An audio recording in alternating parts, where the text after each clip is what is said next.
Praise ye the Lord, hallelujah. Praise ye the Lord, hallelujah. Praise ye the Lord, hallelujah. Praise ye the Lord. Praise ye the Lord, hallelujah. Peace be with you. Friends, it's once again with a sense of gratitude and delightfulness that I share this reflection with you.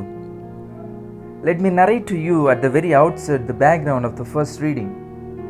You would have thought, or anyone would have thought, that such horrendous persecution of the new church by the Jews would have chilled or calmed the effect it was able to have in the first century.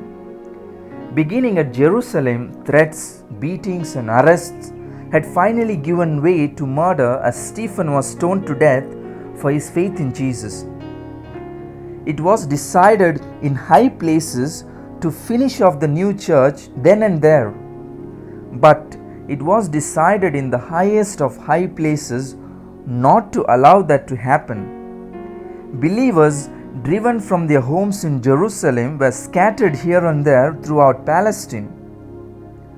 They had lost their homes and property, but not their faith. They went as far as Phoenicia, Cyprus, and Antioch. What did they do? They spoke the word of the Lord. At first, only to their own countrymen, the Jews, now even to the non-Jews. Jesus was a Jew, born of the tribe of Judah. All his apostles, the first converts, as well as the first persecutors, were Jews as well. Soon this trend was to change as Greeks heard and obeyed the gospel. We also hear about Barnabas being sent to Antioch to preach the gospel. It is in Antioch that the disciples or the followers of Jesus Christ were addressed as Christians for the first time. It is a knowledge for all of us. Everyone who preached the gospel experienced the hand of the Lord. The first Christians considered evangelization as their first duty and privilege. We too should possess the same mind. Further, the first reading tells us that not everyone who believed turned to the Lord, though a large number of them did. In that case, there must be a difference between believing and turning to the Lord. What do you think? Jesus talked of believers who did not confess Him because they desired the approval of men.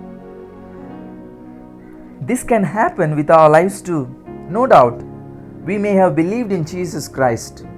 Let us examine today for a moment whether we have already turned to the Lord.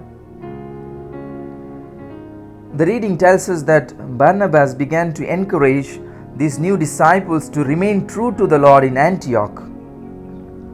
Of course, not everyone does. It's a reminder for all of us to encourage one another to remember our destiny, that is to be with God. Barnabas is known for his ability to encourage the others. In fact, Barnabas is only a nickname given to him by the apostles. His real name was Joseph. The name Barnabas means son of encouragement. Let's now move on to the gospel. The gospel today highlights the unwillingness of Jews to believe in Jesus as the Messiah. There were enough signs that Jesus did. The Jews could have easily believed or seen the fulfillment of Old Testament prophecies in the person of Jesus Christ. Isaiah said in one place, when the Messiah comes, the deaf will hear, the blind will see, the lame will walk, and the dead will rise. They were witnessing these signs in front of their very own eyes, yet they were not ready to believe in Jesus. Jesus tells them that if they don't believe in Him, they cannot be part of His sheepfold.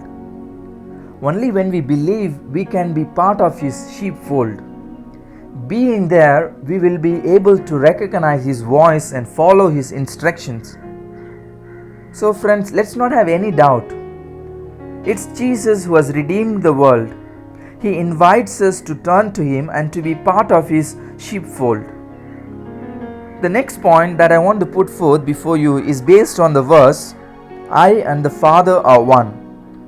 This is one of the main Trinitarian texts.